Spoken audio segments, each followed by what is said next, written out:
फौजी ऑफिसर नौजवान खां पुछो, सब खां पहिरियां मां तव्हांखे हिकु वाज़ह ऐं चिटी ॻाल्हि ॿुधायां त मां हिकु शागिर्दु आहियां ऐं उन सां गॾोगॾु शागिर्द सियासत कयां थो। न मूं कॾहिं को बम फाड़ियो आहे ऐं न ई वरी फ़ौजी चौकियुनि ते हमला कया आहिनि। हा, बाक़ी जेकॾहिं वतन जी आज़ादीअ लाइ हलंदड़ जिदोजहद में के साथी अहिड़ियूं कार्रवायूं कनि था या अॻिते हली कंदा त मां उन्हनि जी इख़लाक़ी तौरु मदद करण लाइ तयारु आहियां ऐं ज़रूरु कंदुसि, छाकाणि त मां सम्झां थो त क़ौमनि जी आज़ादीअ लाइ जिते जान ॾिबी आहे त हुते जान वठिबी बि आहे।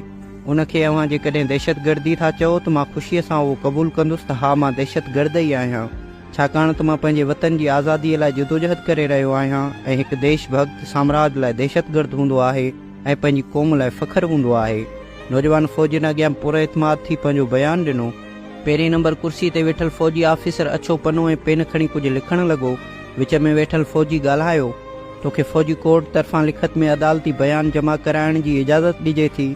ॼण त तोखे फाही जी सज़ा घुर्जे, पर तुंहिंजी आज़ादीअ लाइ इंसानी हक़नि जूं जमायतूं ॾे ऐं परदे में असांखे ख़्वार करे रहियूं आहिनि।